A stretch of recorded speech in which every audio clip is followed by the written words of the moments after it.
കോടി വർഷം മുൻപ് ക്രെറ്റേഷ്യസ് കാലഘട്ടത്തിൽ പതിച്ച ഒരു ഛിന്നഗ്രഹം ഉണ്ടാക്കിയ പ്രത്യാഘാതത്തിലാണ് ദിനോസറുകളുടെ വംശം ഭൂമിയിൽ നിന്നും കുറ്റിയേറ്റത്. ദിനോസറുകൾ ഉരഗവർഗത്തിൽപ്പെട്ട ബൃഹത്തായ ജീവിവംശമായിരുന്നു. അനേകം തരം ജീവിവർഗങ്ങൾ ദിനോസറുകളിൽ ഉണ്ടായിരുന്നു. വിവിധമായ ശരീരവലിപ്പവും ഭക്ഷണരീതികളും സ്വഭാവ സവിശേഷതകളുമൊക്കെ പുലർത്തിയവയായിരുന്നു ഇവ. ദിനോസറുകളിലെ വ്യത്യസ്തനായ ഒരു കഥാപാത്രമായിരുന്നു നോഡോസർ. സ്പീഡിൽ വരുന്ന ഒരു കാറിന്റെ ഇടി പോലും തരണം ചെയ്യാനുള്ള ശേഷി ഇവയ്ക്കുണ്ടായിരുന്നു. ഈ ദിനോസറുകളുടെ ഫോസിലുകൾ പരിശോധിച്ചാണ് ഗവേഷകർ ഇങ്ങനെയൊരു നിഗമനത്തിലെത്തിയത്.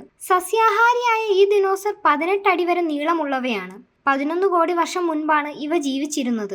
മനുഷ്യരുടെ നഖത്തിലൊക്കെയുള്ള കെരാറ്റിൻ എന്ന ജൈവ വസ്തുവാണ് ഈ ദിനോസറുകൾക്ക് ശക്തമായ സംരക്ഷണ കവചം ഒരുക്കിയത്. നോഡോസറുകൾക്കിടയിൽ വലിപ്പം കുറഞ്ഞതും കൂടിയതുമായ ജീവിവർഗങ്ങൾ ഉണ്ടായിരുന്നു. നോഡോസർ ഗണത്തിൽ വളരെ പ്രശസ്തമായ ഒരു ഫോസിൽ 2011 കാനഡയിലെ ആൽബർട്ടയിലുള്ള ഫോർട്ട് മക്മുറയിൽ നിന്നും കണ്ടെത്തിയിരുന്നു.